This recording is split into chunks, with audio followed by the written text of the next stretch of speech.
All right, guys, hey, we are back. This is a little different presentation than what some of my audience has been looking at for the last several months. We've been doing our monthly market snapshots, which we're going to do here today in studio, July 5th. But I've got two different audiences here. I'm going to do a presentation now that I did last week at our Coldwell Banker event, our Dream Big event in Pechanga.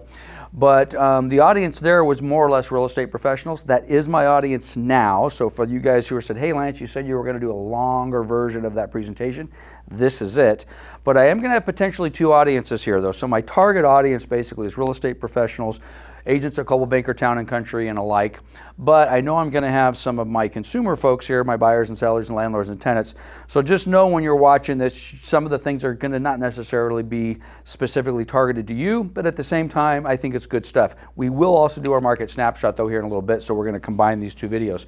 So this was our event we did last week on June 29th. Today is July 5th. Happy 4th of July, by the way. When I did that event last week, I said, hey, I've got about an hour and a half, 2 hours worth of content. I've got to cram it into about 20-25 minutes. The reality is I don't think this video is going to go for 2 hours, but we're probably going to press up on an hour, give or take a little bit. So this is going to be my extended version of what I did last week. So let's just go ahead and jump right in. First of all, if you were at the presentation last week, I put this QR code up. If you're new to the video and you are part of the buyer, seller, landlord, tenant audience, go ahead and scan this code. It's going to take you to a little different place than you've gone with for my stuff before. This is a link tree. Currently it's labeled Lance Martin, but there's a whole bunch of content in this presentation that you'll be able to access a much deeper version of that content on the link tree. So keep an eye on that. Every time you see one of these QR codes on a slide, it goes to the exact same place. It's just an indication that says if there is a QR code in the presentation, then that information goes there. So you don't have to scan every single one. It's the exact same code. So let's go ahead and get started here. So I guess the theme, if you will, today potentially is, are we in a market reset? A lot of discussion about recessions and interest rates and market crashes and bubbles and all sorts of stuff. Probably a little bit of truth to everything in there, but how does that impact you? How does it impact your local market? What does a crash mean if we're going to have a crash? What does a recession mean if we're going to be in a recession? Are we already in a recession? That sort of stuff. So anyway, I'm going to use the reset theme here for a minute, and the reason I'm going to start with the reset is this quote. So I'm going to read this. I know you guys are watching this at home at the comfort of your home, but I'll read it through anyway. I would say if you are a home buyer or a young person looking to buy a home, you need a bit of a reset, hence our theme. We need to get back to a place where supply and demand are back together and where inflation is down low again and mortgage rates are low again. This will be a process whereby ideally we do our work in a way that the housing market settles in a new place and housing availability and credit availability are at appropriate levels. So if you're looking at the grammar in there, and I kind of struggled as I was saying that, the person who said this didn't say it and then edit it and put in commas and punctuations. But so here's the quiz. Who said this? Well, our Fed Chairman Jerome Powell made that at a press conference on June 15th of 2020. So about 2.5 weeks ago in real time, today being July 5th. So the press conference that Jerome Powell had given was right after the 75 basis point increase in the Fed funds rate. And he does his thing. It's a 2-hour long press conference, okay? The QR code that I mentioned earlier, if you go to that QR code, you will see a YouTube video to Jerome Powell's press conference. It is 2 hours long. I have it queued up so that you can basically watch the last 5 minutes. For those of you info junkies and like to watch hours and hours of content, which I hope you do because I do hours and hours of content. I'm not very good at the 30-second video. But at any rate, it's queued up for the last 5 minutes where he says that quote and a whole bunch of other things in relation to the housing market. I watched it in real time. I just almost fell off my chair as I watched him make the statements that he was making specifically about the housing market and the need for a reset. So at any rate, if you want to watch the entire 2 hours, the whole thing is on that link, but I have it queued up at the last 5 minutes. So that's Mr. Powell. Jamie Dimon, he's kind of a big deal. CEO of JP Morgan Chase came out and said, hey, we're going to brace ourselves for a financial hurricane, or excuse me, an economic hurricane coming. This quote is about 4 weeks ago now. Just for context, I don't have date stamps on everything, but there's not one little newspaper clip or news clip or headline that I'm going to show that's more than 30 days old. Most of them are 2-3 weeks old. Let's just call it, because this video hopefully will have some legs to it. So let's just say most everything you're going to look at was either published on or after June 1st, 2022. So this is probably 4 weeks old. So Jamie Dimon's kind of a big deal, whether you know who he is or whether you follow him or not, or whether you respect him, which, by the way, I do follow him, I do respect him. He speaks, people listen. Now, a little bit after he made this economic hurricane comment, which made a lot of news if you were in that space, he came back and he softened it a little bit, but nevertheless he said it. And so, you can't, the horse out of the barn, so to speak. So Jamie Dimon had said that. Mark Zandi, who also is an individual that I follow a lot and do respect, he is one of the chief analysts or chief economists with Moody's. Kind of a big deal. I'm going to make some references to Chris Thornburg and some of the stuff he has in a presentation he has. Occasionally I'm talking to Chris and Mark Zandi's name will pop up, and Chris continually reminds me, well, yeah, but he was wrong about this, he was wrong about that. Well, is he wrong about this? Well, again, we're kind of presenting some information. Maybe you guys will draw some different conclusions than I do. Maybe we won't draw any conclusions yet, and we're just going to sit back and say maybe it's time to keep a closer look. So why did I bring up Mark Zandi? Coast to coast housing correction is coming. All right. He said that it was all over the news. This is a Bloomberg article from, again, about 3 weeks ago. What else did Mr. Zandi say? Well, economists like me got wrong about inflation. So he did come out and say, wait a minute, I didn't get it all right. Maybe my analysis of where we were going, is inflation going to, spiral out of control or not? So he's, he kind of did a little bit of self-analysis there and said, hey, maybe I was wrong. But then he also comes out and says the housing market just slid into a full-blown correction. Top economist says Mark Zandi with Moody's. So again, I bring up Mark Zandi if for no other reason. He is kind of a big deal. People listen to him, and at a minimum, similar to Jamie Dimon and certainly Jerome Powell, they're getting headlines. They're going to be on CNBC, and if they're not on CNBC, they're going to be quoted by CNBC and Bloomberg and all these Financial Times, and quite honestly, it's going to be picked up by the public. This was interesting. I just added this slide 20 minutes ago. Drew had sent this to me. For those of you that are in the business, and I know I have multiple audience now, but I'm talking to realtors at the moment, you'll notice our California Association of Realtors logo in the upper left-hand corner. If this screen looks familiar to you, Drew had logged on to Zip Forms a couple of hours ago, July 5th, 2022, and there is an ad that is running, a little banner ad that runs in Zip Forms, indicating a free market crash survival kit for realtors. So isn't that interesting? So the California Association of Realtors is taking ad money, sponsoring somebody, or somebody's sponsoring a market crash survival kit for real estate agents. So much of what I'm going to be referring to today talks about a narrative and what's going on in the market. The narrative being, this is what's out there. What are people picking up? What are they believing? What are they disbelieving? What are they repeating? Well, there's 220,000, give or take, 215,000 realtors in the state of California. If any of those realtors are in Zip Forms today, writing a contract, taking a listing, whatever they're doing, well, they're getting a message, subliminal or otherwise. They're getting a market crash message in the form of this advertisement, which is on the California Association of Realtors website. I'm not saying CAR should not have taken this ad, but I just find it interesting that it's there. So maybe it's appropriate, maybe it's not. We'll talk more about that later. So what I have is a whole bunch of presentation stuff that I'm going to be sharing with you guys. Again, we noticed the QR code we have down here. Chris Thornburg did a presentation. The date of this one is May of 2020. By the time many of you guys are watching this video, I'm going to replace, if you click the QR code, with Chris's most current forecast, which he did in San Bernardino last week. Frankly, he did it on the same day we were doing our presentation in Pechanga. So not a whole lot has changed with what's on his presentation currently, but I will put on the new presentation. He is certainly looking at things a little bit differently maybe than he did in May. So I have a few slides to share with you with Chris. I'm not going to go in these in depth at all because I have a whole bunch of these with a whole bunch of different presentations. The purpose of today and me putting these on the screen was just to kind of say, hey, if any of this stuff is catching your attention, here's 5 or 6 slides. The entire 80-slide presentation is available to you with that QR code.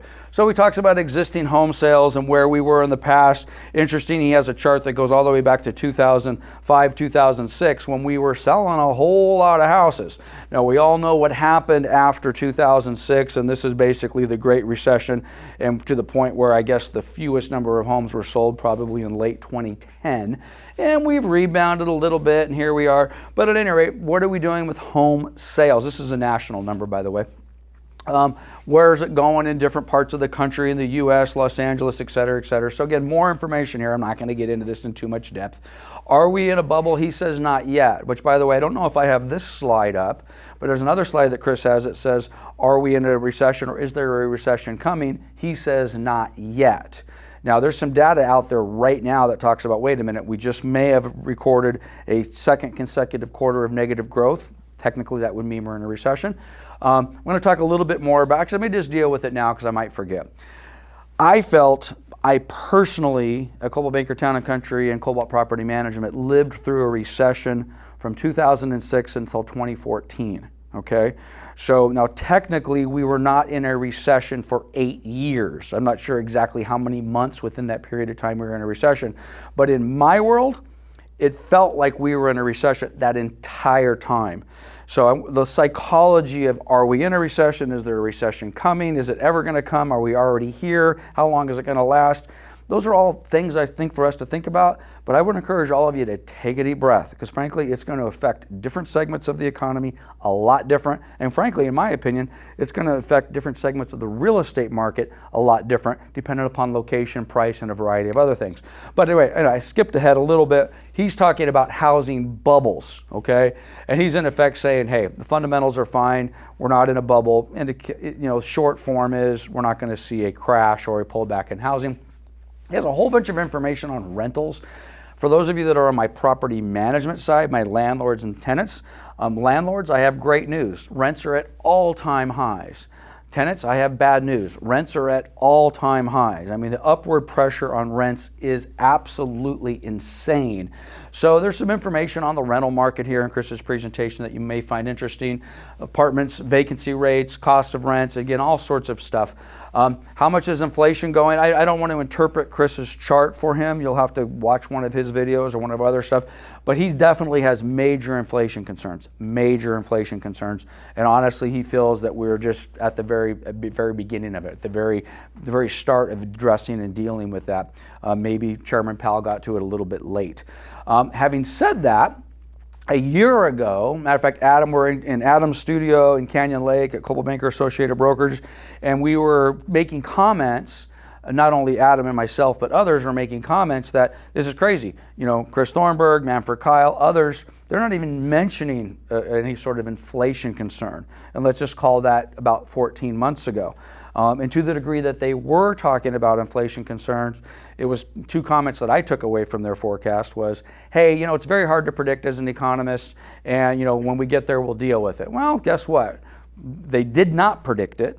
And they certainly, if they predicted, yeah, we're going to have a hint of inflation, they didn't predict what we're living through now, and I guess we're dealing with it now. So at any rate, so Chris has a lot of additional information and opinions on inflation. This is kind of his long-run thing. You guys can go through this yourself, but generally saying Chris's opinion within real estate is just relax, calm down. So his presentation is available to you guys on that QR code. If you look at it now and it says, oh, this is the May presentation, Lance, this is too old, which by the way, it's kind of crazy. I think the May presentation is too old. So anything that you were to look back that I've produced that's 2, 3, 4 months old or even 30 days old, look at it, put it in the old, processing there, but then say, okay, what's more current? Because I need more current stuff, which is why we're doing these monthly things. Now, Claremont McKenna College did their annual State of the Region Inland Empire 2022 event. This, frankly, is, I think, the only piece of information in this entire presentation which is more than 30 days old. They put this out about 2 months ago, if I'm not mistaken. There's a couple of things in here which basically says, hey, will there be a recession? So if you're interested and you trust the folks at Claremont McKenna College, which they are one of the top forecasting colleges in the country, then it's not nearly as long as what Chris has, but there's a couple of slides in there from Claremont McKenna that I think you will, not a couple, it's their entire presentation. I think there's about 25 slides. They're specifically focusing on the Inland Empire, however. Okay, California Association of Realtors came out on June 1st, so now this is a little more than 30 days old, and said, hey, well, we have something to say as well. That presentation, again, same QR code. You can take a look at the entire presentation. I think it's 75 slides. There's two of them that I'll focus on. Just eyeballing prices, things look a little scary, all right? Well, what are they referring to? Well, this is 2006. This is basically first quarter 2022.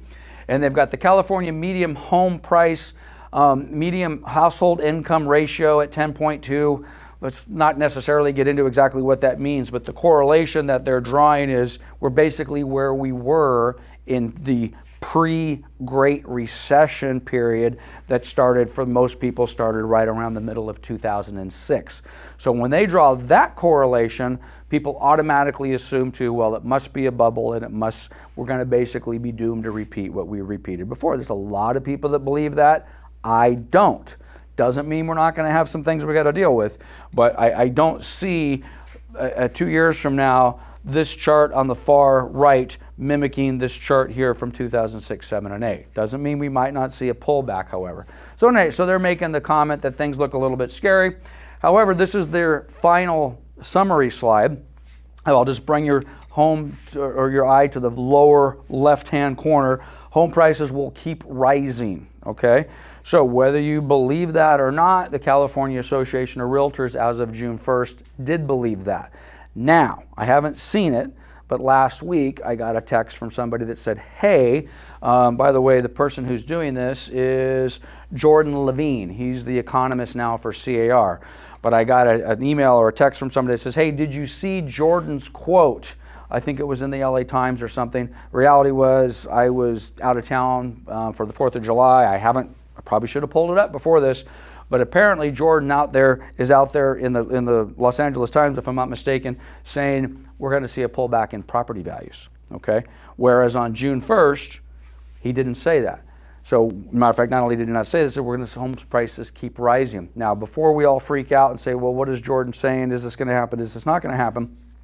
I need to do a little bit more information on what Jordan is saying, because is he saying we're going to see a little bit of a pullback in values in the month of June or July or August, or is he going to see a pullback in property values by year end? Those are two completely different things. Guys, for the record, even in this gigantic 40% run-up, let's say, that we've had in the last 2 years, there are specific months within the last 2 years, or quite honestly, there's specific months within any year where you start off the year here, you end up the year here, but in between maybe 1 or 2 months, the property values pulled back a little bit, which, by the way, hint, hint, we're going to see that for June. Just a little precursor of what the data you guys are going to take a look at. So I got to find out whether Jordan is predicting maybe a monthly slowdown with a month or two that pull back, and then it's going to bounce back up, and he's going to stick with his home prices keep rising, or whether something else has happened. Interesting information we need to take a look at. So Jordan's entire presentation is there. And then for you Coldwell Banker guys, some of you gave me a weird look. Says, Lance, why are you putting Mr. Matthew Gardner's presentation up at a Coldwell Banker thing? Because Matthew Gardner is the chief economist for Windermere Real Estate.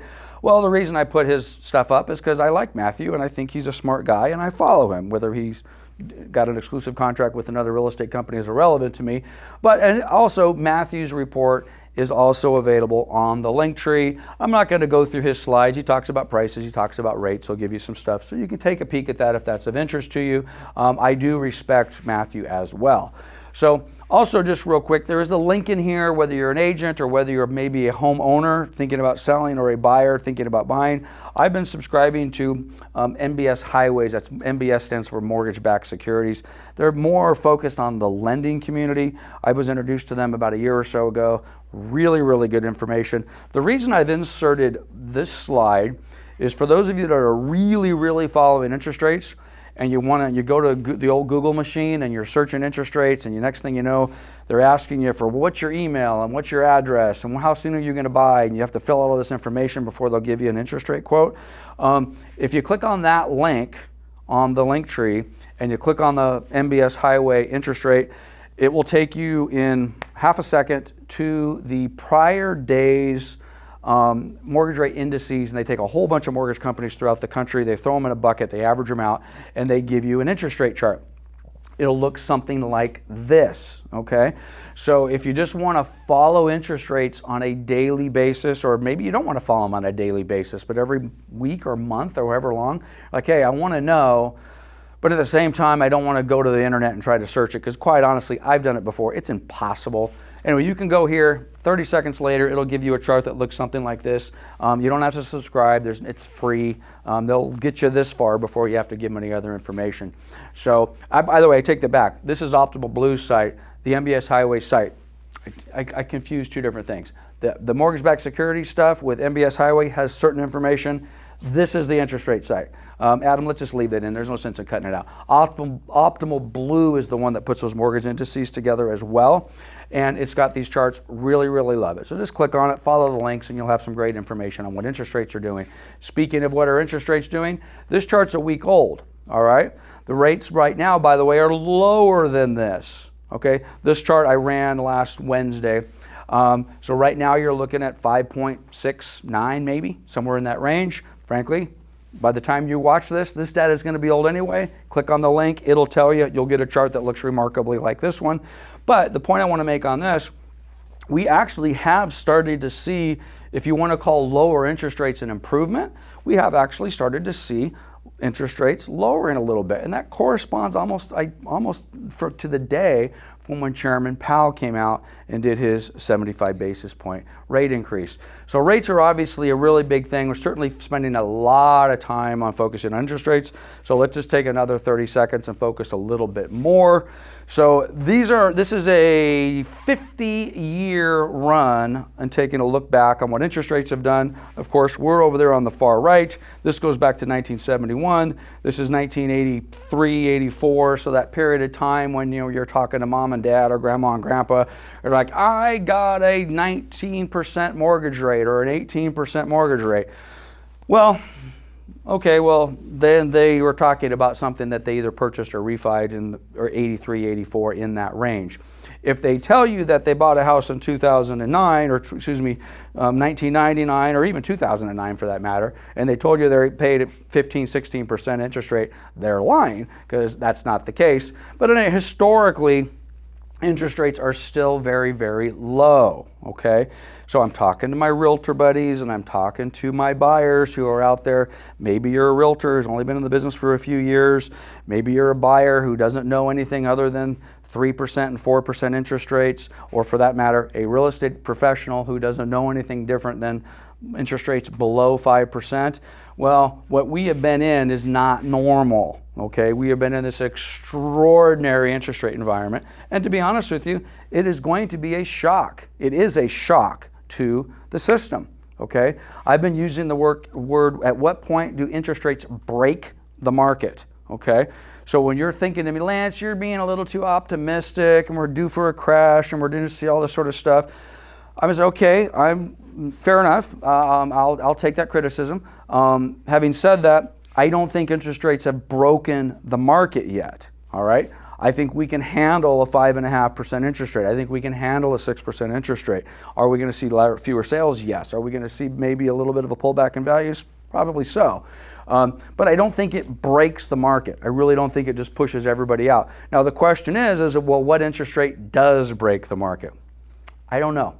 But I will tell you this, the long run average is 7.75 or 7.78% interest rate for the last 50 years.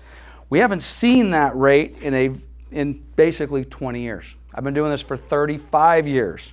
So for the last 20 years, I haven't seen a 7.75% interest rate. So it's something we definitely got to keep an eye on, not only in the mortgage world and the real estate world and that stuff that revolves around us, but as it relates to our entire country. Are these hyper low interest rates ultimately a good thing for us, or are we now paying the price? I think we might be paying the price. For those of you that were at our Coldwell Banker event last week, that's Peter Mendiola with Coldwell Banker West. He also owns Point Mortgage. We had him come up and speak a little bit about rates, which I'm not sure he actually did or not. I have to go back and watch the tape, see what Peter had to say on that. So at any rate, so this is kind of my second theme, if you will. First theme being we're in a potential market reset. My second theme that I've been stole from Chris Thornburg, by the way, a month or two ago, because it was in his presentation, and I saw it, and I said, yeah, I can connect to that. I'm understanding what he's trying to say is basically beware of the narrative. You know, I've got my little graphic here of the sheep following along, going to wherever they're going, and I do worry about my sheep, because someone may say or do something and repeat what is said and done. For example, a Mark Zandi, a Jamie Dimon, California Association of Realtors, Chris Thornburg, me, okay? And maybe what we're putting out isn't completely thought through, or maybe it's just flat out wrong, but it sounds good, it's good clickbait, or it maybe aligns with what your narrative is, and someone else is now confirming your narrative. So next thing you know, here we are. We're the sheep, we're just doing our thing. So I think you need to question everything, guys. There's a lot of things that are concerning me out there, but at the same time, I think we all need to relax a little bit. So where you get your data matters. I think where I get my data matters. I hope if you guys agree with that, you're watching my video. By the way, not everybody that I'm sharing my data with agrees. They're not all saying, oh yeah, everything's great, oh everything's horrible. But I think where you get it matters. Again, specifically if you're a realtor in this business, what you say and what you repeat matters. There's a whole bunch of really, shall I say, unprofessional agents out there, in my opinion, saying things and repeating things that they have absolutely no basis and have given no thought to, other than they heard something, maybe it kind of clicks with where their head is at that moment, therefore it must be true, and they'll repeat it. So be careful what you say, be careful what you post, be careful what you do. Don't repeat stupid shit. Now, if you're a buyer or seller or a landlord or a tenant, this is not me code for realtors saying only say good stuff. If you guys have been following me for a long enough time, I've done all sorts of scary presentations in the past. So, but just make sure whatever you're saying and doing is reasonable, can be backed up. And quite honestly, if you believe it, go for it. You don't have to agree with me. Okay, I'm going to skip the Riverside median price portion of the presentation, because as soon as we reshoot this, or as soon as we finish shooting this video, I am actually going to do my monthly real estate market snapshot. It's going to have updated numbers as of this morning, July 5th. The reason I'm skipping these numbers is because these are June numbers and they're 30 days old, and there's no sense in us looking at that. But we will do our median price for all the counties like we've done before. So I'm just going to go ahead and blow past these. They'll look familiar to you, where we are median price wise, where we are, what percentage of appreciation or inflation we've seen, our supply and demand numbers. So for those of you that are super junkies and you're, well, don't go fast over these, watch the other video and you'll have 25 minutes of that sort of stuff. So real estate agents, down arrow hysteria. Quite honestly, home sellers, home buyers, I'm talking to all of you. When you start to see these things about price reductions, take a deep breath, relax. If there's one thing that may be contributing to a narrative where the real estate market is in a full-blown correction or possibly in a bubble and ready to crash, it's this little bitty red arrow that we have come so accustomed to in the multiple listing service that indicates a price reduction, okay? Now, I'm not saying that red arrows don't indicate something's happening, but it's not the end of the world. The fact is we haven't had any red arrows now for 2 years. We've seen 40% price appreciation in the last 2 years. We're going to see some red arrows, if for no other. And by the way, that doesn't necessarily mean that the property is worth less than the one that sold 2 months ago. What that means is the seller of that particular property has decided they want to be more aggressive on price. Maybe because the buyer's not willing to pay the same price than they were 2 months ago. But for many, many, many of these red arrows, that has nothing to do with it. The last comp was 600. And they said, well, heck, let's just list for 650 because that's what everybody's been doing. So it doesn't necessarily indicate a market crash or a full-blown correction. However, it may. So we'll have to keep a closer eye on that and not take a look at what the red arrows are, but actually take a look at our properties ultimately selling for less than what they sold for before. And are they doing it consistently? So again, be careful of what that narrative is as you're looking at that. This is, I'm going to get political here for just a second. I actually skipped this slide at the presentation in Pechanga last week. This is out of the Los Angeles Times, obviously. Michael Hiltnick, and fighting inflation by raising unemployment is wrong. So that's the headline. You have to read the entire article. But this is where I'm just so frustrated with our policy as a country to deal with, shall we just say, the supply chain, okay? I'll just give you a couple of examples that we're all familiar with. You can't go out and buy a car or a new stereo for your car immediately with all the selection and everything you want because we have this chip shortage, okay? Well, that's a challenge. We don't get our chips here locally in the United States. We get them from other parts of the country, have other issues going on, and we have this supply chain problem, which is causing some of our imbalance in supply and demand. People want to buy a car, they want to buy a stereo, they want to buy that electronic piece. They can't because the supply chain is messed up. Let's bring it to real estate.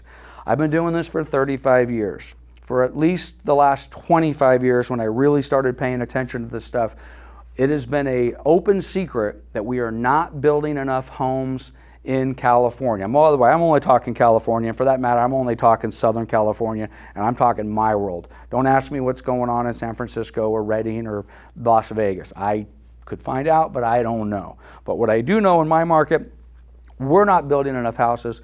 We have not been building enough houses for a gazillion reasons, okay? Our supply and demand on people who want to buy compared to houses that are available has been out of whack for a long time.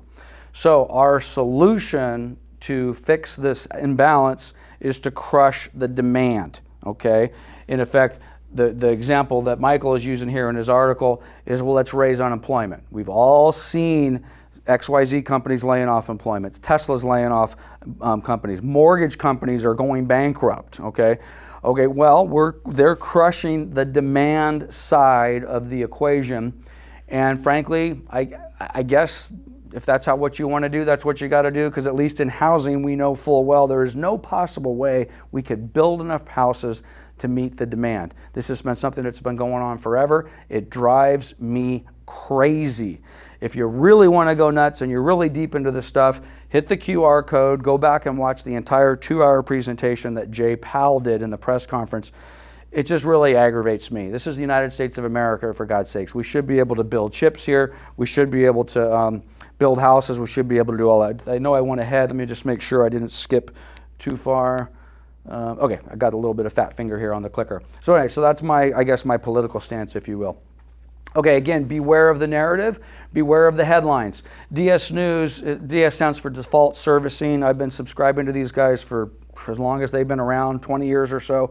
Generally, most of you in the public or even the real estate community don't subscribe to DS News because generally foreclosure people and distressed agents have subscribed to them because that's their entire focus, basically, is the default servicing industry. I respect these guys. Having said that, this article came out. It says 5 days ago, but the reality is probably about 2 weeks ago, saying foreclosure activity increases for 11 consecutive months. There's the headline, there's the narrative. Oh my God, if it feeds into what whoever the reader is, so oh my gosh, we're going to have trouble, okay? The exact same article a few days after that, homes gained $3.8 trillion in equity. And then again, the exact same publication. This one literally came out the next day. Foreclosures increased for 11 consecutive months. The next day, delinquency rate drops to record low. So again, got to be careful. That one slide I put up earlier says where you get your data matters. I trust these guys, but there are two completely different headlines. Now, maybe if you go deeper in both of the articles, they kind of balance each other out, but nobody goes deeper into the articles. You know, I'm looking at Adam here, he's looking at me. Lance is going to be an hour-long video. Nobody watches an hour-long video. You got to keep it to 30 seconds, a minute, maybe 2 minutes. Guys, if that's the mentality and if that's the attention span that we have as consumers, you're never going to be able to figure out what's going on in this market. You truly will be the sheep because all the sheep are watching and reading a headline and not getting any other additional information, or a publication that you trust within 24 hours gives you two completely conflicting articles. Doesn't mean I don't trust DS News anymore. Maybe we could sit back and say, well, maybe it's more balanced. Fair enough, but it screams out for more research. So Again, just be careful what you're looking at. I guess some people would look at this and say this is a positive sign. Others would say, oh my gosh, this is just an indication that we're in a bubble. Inman article came out, U.S. existing home sales prices tallied a new record. For the first time ever, the median home price in the United States of America topped $400,000. Okay? Now, is that a good thing? Is that appreciation, or is that inflation, or is that just too hot? Okay? We'll have to figure that out. Certainly hot. Then we have our good friend Chairman Powell coming back. This is about 2 weeks old. Demand rebounds as mortgage rates retreat from 2022 peak. Mortgage things have. So in effect, if you were a buyer that saw a 6%, number 6 in front of an interest rate, well, you haven't been paying attention for the last couple of weeks as they've pulled back. According to Chairman Powell, the demand has picked up a little bit. I'm seeing different pockets of that which would make that true. So again, if you're a buyer, is it the beginning of a buyer's market? I'll tell you what, if you're a buyer, you have better opportunity today to lock yourself into a property than you did 2 months ago, okay? Not necessarily because the sellers are freaking out, but the reality is a lot of the buyers are freaking out. So if we had 20 offers on a property 2, 3, 4 months ago, now maybe we have 3 or 4, okay? Now that's pretty dramatic. And a lot of people are very nervous about that. But hey, I got 3, by the way, all I need is 1 qualified offer on a property. I don't need 3 or 4. So if I'm a buyer in today's market and you're a little nervous, do your research, check things out. But I'm telling you, the rates are still, they're not as good as they were 3 months ago or 6 months ago, but they're still good. And I think you'll find that experience to be a little bit better than you did a year ago. And we were talking about how great this real estate market has been for everybody the last few years. Absolutely not. If you are a seller, it's been great. Or if you bought 2 years ago, it's been great. But if you were a buyer on the last 2 years and you wrote multiple offers on multiple properties and you didn't get one accepted, you're not thinking that this is such a great real estate market. Or quite honestly, if you were a realtor in this market only working with buyers, I'm telling you, you're probably a little frustrated as well. It's been tough, all right?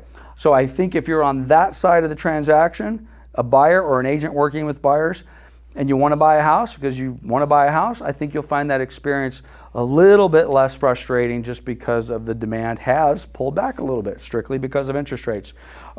This is Danielle Hale. She's with Realtor.com, chief economist. Again, take it for what it's worth, but they're talking about home sales picking up as the supply rises. This is happening. This is happening right now. Starting to see the supply pick up because we haven't even talked about inventory. We'll get to that later, but she's indicating inventory is coming up. Los Angeles Times, home sellers are cutting prices. Yes, it's happening. We talked about that. You saw the red arrows. So we've got that going on. Redfin reports we are finding buyers with more power. Now, if you look at that article and you're a buyer, you have to put it in the context of what I just said a minute ago. You have more power in that there's fewer buyers out there bidding on that house that you liked. Again, instead of 20, maybe there's only 2. Maybe there's only 1 if you're lucky. But you might not feel like you have more power because your buying power has been diminished. You're no longer at a 3.5%, 4% interest rate. Now you're not buying as expensive as a house as you otherwise would. So again, that headline can go cut 2 different ways. Fannie Mae, Freddie Mac. This is Fannie Mae specifically. Fannie Mae's coming out and predicting that we in the industry will be selling fewer houses this year and next year. Forget about what the numbers are. They're just basically saying 3.7% fewer homes this year and 4.5% fewer homes next year. So if you're in my business, well, you better prepare for that. Or make some sort of an adjustment that says, well, that's fine. I'm not going to participate in this. I'm going to sell more houses than I did last year. Well, then you better do something to make sure that happens. By the way, California Association of Realtors says the exact same thing, that basically we're going to sell fewer houses as we kind of work our way through this inflationary time. Prices leveling, more are unable or unwilling to buy a home. I completely believe that. Again, I said leveling. Prices leaving more unable or more unwilling. This is that buyer demand. They've basically said, forget it, I'm tired, I don't want to buy. The problem with that is if you don't want to buy today, at what point will you buy? Are you permanently going to check out of the marketplace or wait until interest rates are back below 4 or 4.5? That might be a long wait. I don't know. My crystal ball is not working, but it is very, very interesting stuff. Now, I know Dave Ramsey can be somewhat controversial. I like Dave. I wouldn't call myself a follower of Dave Ramsey, but I certainly appreciate what he does and the following that he does have. So if you are a Dave Ramsey follower, then you already know this. If you're not a Dave Ramsey follower, but you don't think he's the Antichrist, or everything he says is so complete, on one side of the equation or the other, but you're open-minded to it. Basically, Dave says it's the best time ever to buy, best time ever to sell, and he goes through some of his reasons. There is a 7.5 minute video. The QR code links to it. I've got the QR code linked, I think, to about minute 5, and he goes through and he basically tells you why he feels this is a good time to buy and to sell. Watch the whole video, put it into your analysis, determine whether or not you think Dave has got it right or whether he's full of shit. Okay, you guys can decide that. I think he's got it more right than wrong, I'll tell you that. In part because of those interest rate stories we were talking about before. But if you happen to if Dave Ramsey is one of those trusted sources that you look to on how you plan your future, and he has a lot of followers that they don't do anything unless Dave says to do it. Well, those people are out there buying and selling houses. So there's at least going to be some people out there buying and selling, certainly if you're Dave followers. So again, be careful of what the narrative is. Take it in, put it to your own analysis, to your own thought, and away you go. I want to really kind of go back for a second and talk about this foreclosure tsunami. So for those of you that are truly feeling that it's the end of the world and there's going to be a gigantic crash and we need to prepare ourselves for foreclosures, I got to tell you, it's not happening. At least not today, at least not next year. Does that mean there's going to be zero foreclosures in the next 24 months? Of course not. Somebody's going to lose their house. Somebody's going to be in a bad position. But this is not 2006, 2007, 2008. That is total nonsense. There's far too much equity out there. We could probably see a 10% or 20% pullback in real estate values. Nobody would like that. Nobody would like that. Certainly the people who bought and just lost 20% of their equity. But the way the loans are being done right now, this does not trigger a foreclosure tsunami, in my opinion. It's total nonsense. Same thing with the eviction stuff. If you guys have been following me on my eviction moratoriums and updates, it was pandemonium, mad hysteria. If we pull back the eviction moratoriums, basically nobody could evict anybody in effect because of COVID. As soon as we do that, there's going to be people on the streets, they're going to be homeless, we're going to have lines of people at the courthouse with evictions. That was the narrative for a year, okay? A year. We finally got the eviction moratoriums generally lifted. There's still a few lingering effects out there, but they're generally lifted.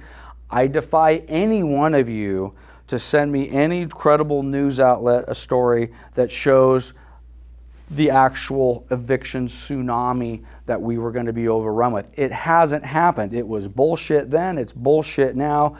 We're just not seeing it, okay? So again, if you thought we were, and there was some smart people that said, yes, we must, and this is why, I was on the other side of that argument. Okay, well, I guess I got that one right, but just be careful again with these headlines and where you're getting your data. So I'm not seeing this eviction tsunami. I'm certainly not seeing the foreclosure tsunami. It's just not there. Okay, inflation, recession, it's incessant. That's all we're hearing about is inflations and recessions. Guys, I got to tell you, I really don't care whether we're in a recession right now or not, okay? There are people out there right now saying, yeah, someone revised a second quarter or a first quarter GDP amount, and it went from positive to negative, and this quarter is going to be negative, so we're technically in a recession. Fine, we're in a recession, okay? Oh, wait a minute, Lance, we're not in a recession. You're looking at the wrong numbers. Well, but we'll probably be one by the end of the year. Or if you're Chris Thornburg or others say, well, no, not yet, but there's one coming. We're going to see one. Okay, so whether we're there now or whether we're going to be there next year, at least in relation to the real estate world, to me doesn't matter. It doesn't matter. It's like I indicated to you earlier on in our presentation. I felt like I worked and lived in a recession from 2006-07 all the way to 2012, 2013. 7-8 years of a recession. The real estate market just didn't recover. Technically, we as a country, we were not in a recession, but I will tell you, my narrative, my truth during that period of time was things were tough. in the real estate business. They were tough, and they were, I guess, recession tough. So whether you're concerned about a recession or concerned about inflation, and I am concerned more about inflation than I am about a recession, only because the remedy right now is the hatchet. Super elevated interest rates, we'll see what it does. But my plea to everybody is just take a deep breath, let's relax. We've been there before, okay? So just relax. Now this comes from Keeping Current Matters. This is more of a real estate publication, so if you're a buyer or a seller out there, I mean, you could find this information and subscribe to it, but generally the only people who are subscribing to Keeping Current Matters are real estate professionals like myself. But they have a beautiful chart, and it basically says, hey, home prices fell twice in the last 6 recessions. I got into the business in 1987, so I lived and worked through that 1991 recession, and I got to tell you, as a young man in 1991 selling real estate, it felt pretty rough. Okay. However, I was doing foreclosures. So, hey, I'm doing foreclosures. I modified my business. I adjusted my business. Did very, very well.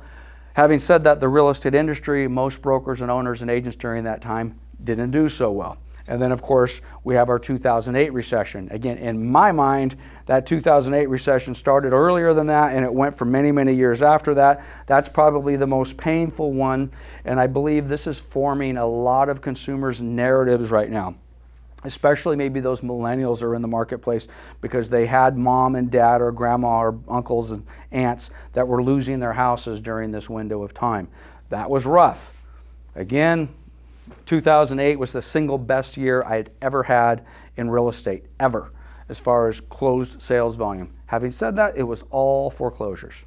All foreclosures. Most brokers, most agents probably goes down as one of the worst periods of time in their real estate career if for no other reason, that 19.7, which is nothing compared to what we saw locally in Southern California. So those are 2 of the last 6 recessions. Here's the other 4, and in effect, guess what? It didn't necessarily mean the end of the real estate bubble or price depreciation in these other recessions. I was a kid during these. I have no reference to that. But again, for those of you that were living in those periods of time, we had some difficult challenges in the late 70s and early 80s. Again, I remember the 2001 recession, but again, we were still selling foreclosures in 2001. I still felt like we were in a recession coming out of the 1990 recession. Actually, excuse me, the 2021. That was a recession. Do you guys remember that? Do you remember the 2020? To me, this was one continuous recession from 2018 to 2014. So the point that this chart's trying to make is if we do hit a recession, that doesn't necessarily mean that everybody's real estate property values are going to be collapsing as a result of that. But are we going to see some adjustments? Potentially. Okay, so this is the part of the presentation that is strictly designed towards real estate professionals. However, if you're a buyer, seller, landlord, or tenant, and you want to crawl into my head as far as, hey, Lance, you own and operate a Coldwell Banker Town and Country, what are you telling your agents? Well, what I'm telling my agents is there's opportunity out there. Okay, and I don't mean opportunity just for the sake of being positive. Trust me, I can crush your soul with negative stuff if you want, but I truly see opportunity. I mentioned it to you 3 or 4 times already. If my own personal real estate career market was bad, well, the opportunity for me was to engage Fannie Mae, Freddie Mac, all of the servicers out there that did foreclosures. That's what we did. We had fantastic years. So if you are a real estate professional and you see certain things happening, time to adjust. It's always hard to adjust late. Hopefully you're in the process of making those, whatever those opportunities are. But there certainly is a tremendous amount of opportunity there. Do I certainly feel like we are in a fork in the road? I do, absolutely. I just don't know that the fork is going to be defined as a full-blown real estate collapse. I don't see that. But that doesn't mean I have my head buried in the sand and I'm not acknowledging that we've got some stuff going on out there. We absolutely do. So again, from a real estate agent, by the way, I would also say if you're a seller or a buyer, sure, you can apply this to your world as well. If you're going to be successful in my business, you got to be what I refer to as a wartime agent all the time, which basically means pedal to the metal, nonstop, 24/7, out there going after it all day, every day. If you're just relaxing and waiting for business to come to you, as an agent, you will be destroyed. You will not survive in this business, and it'll be a very, very difficult time for you, which, by the way, even in good markets, if you're relaxing, you will be destroyed. Now, if you're a seller, I guess that what I would tell you with this is you got to be serious about this. Price your home right, be reasonable. Maybe you've got to do some repairs. Maybe you've got to close escrow a little early. Maybe you got to do some things and help that buyer along that you otherwise, your neighbor didn't have to do 6 months ago. If you're a buyer, still write aggressive offers, do what you need to do, but you can't be casual about what's going on in this real estate market right now. Again, I suppose I can, this is geared towards agents, but I can throw my buyers in here and my sellers in here as well. Choose your team carefully, agents, okay? I want you to use the example that you used when you were a kid and you're in 3rd grade and you're going onto the playground and you're playing whatever you're playing, kickball, dodgeball, soccer, baseball. You had all the kids out there. Normally the 2 best kids that were whatever they were at, baseball, let's say, what would they do? They would start picking people, and they would pick the best kids first, and then the other kids who weren't so good at whatever sport that was got picked last. It crushed their soul. They felt horrible. It's just a horrible way for a 9-year-old to be exposed to the cruel world. In my opinion, it's not a horrible way for a 9-year-old to be exposed to the cruel world. This is the cruel world, okay? So I would suggest if you're an agent, you pick your team the exact same way that those 8 and 9-year-olds picked the soccer team or the kickball team. You pick the good ones, and whoever's left over at the end, let the other team take them, all right? You've got to be serious about that. And quite honestly, if you're a buyer or you're a seller right now in this market, you don't pick your agent based upon the fact that that's your nephew or your daughter just got their real estate license and I have to help her out. That's what a lot of people do. This is no time to be fooling around with that. So choose your team very, very carefully. Obviously, it's a commercial for Coldwell Banker and my team as well. So there's 1.5 million realtors in the nation. About 215,000 of those are in California.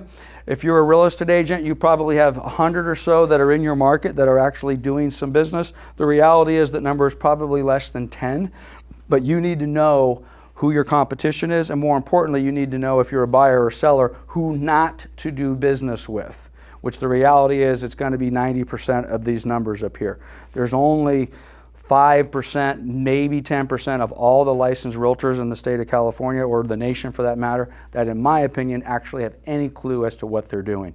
So be careful on who you're choosing to work with.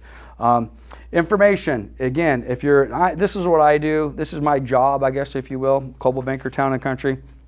I go out and I find this stuff, I analyze it, I decide which direction I think is right and wrong. I'm trying to act on it in my own business plan. I'm packaging it, which is what I've done here, and I'm delivering it, guys. You guys can take it for what it's worth. You can say Lance is full of shit. I'm never going to do business with him because I think he's on the wrong side of the market. Or you can say, all right, Lance, this is a little more thoughtful. I understand this. Maybe this is somebody that we'd like to do business with, Lance and his team. That's why I do these, guys. I'm not a professional video guy. I'm not an economist. I'm not a professional market forecaster. All I'm doing is I'm gathering the information. I'm deciding on what I want to do with my business. Part of my business is, let's take this information, let's get it out to buyers and sellers and landlords and tenants and agents and see whether or not they find value in it. So if you're an agent, you need to do the same thing. If you don't like my information, go find the information you do like. If you feel the market's going to crash and you absolutely believe that, then get the crash information, package it, and deliver it to your clients and say, hey, I think the market's going to crash and this is what I think you need to do. Not the direction I'm going, however. So again, here we are. If you're in the real estate business, you got to raise your game. I know it's a very simple statement. It has to be done. Focus on service. If you're not providing 5-star service to your clients, you're a mess. Get in your database, get in your contact management program, live in it.